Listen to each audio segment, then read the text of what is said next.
السلام علیکم ورحمۃ اللہ وبرکاتہ۔ امید ہے کہ آپ حضرات خیر و عافیت سے ہوں گے۔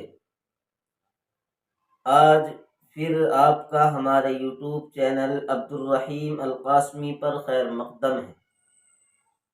آج کا جو سوال ہے وہ میرے مخلص دوست قاری محمد شاہ رخ مدینی انہوں کا سوال ہے، اور سوال یہ ہے کہ میت کو سرما لگانا کیسا ہے؟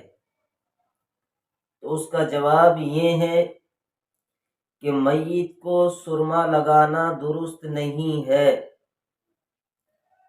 کیونکہ سرما لگانا یہ زینت کی چیز ہے، اور انسان کا جب انتقال ہو گیا تو وہ زینت سے بے نیاز ہو چکا ہے، لہذا میت کو سرما نہ لگایا جائے۔ اسی وجہ سے فقہا نے لکھا ہے کہ میت کو سرما لگانا درست نہیں۔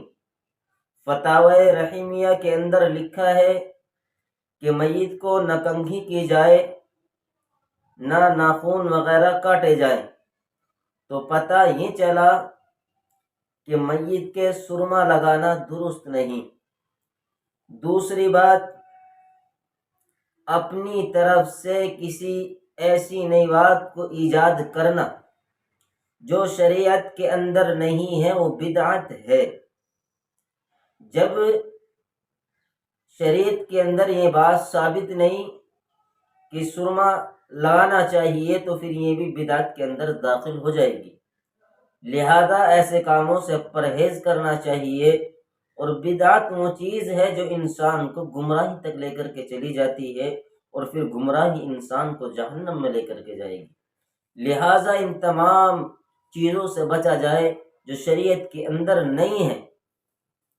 اور جن حضرات کے ذہن میں اگر کوئی سوال ہے تو کمنٹ میں آ کر کے اپنا سوال کو تحریر کریں، لکھے بھیجیں، انشاءاللہ میں جواب دینے کی کوشش کروں گا مدلل اور مفصل۔ دوسری بات یہ کہ اس ویڈیو کو زیادہ سے زیادہ شیئر کریں، صدقہ جاریہ سمجھتے ہوئے، تاکہ لوگوں کو بدعت و خرافات سے بچایا جا سکے۔ اور جو حضرات ہمارے چینل پر ابھی نئے ہیں وہ چینل کو سبسکرائب کر لیں، بیل آئیکن کو دبا لیں تاکہ آنے والی ویڈیو آپ تک پہنچ جائے۔ اور ایسی ویڈیو دیکھنے کے لیے ہمارے چینل کو سبسکرائب ضرور کر لیں۔ السلام علیکم ورحمۃ اللہ وبرکاتہ۔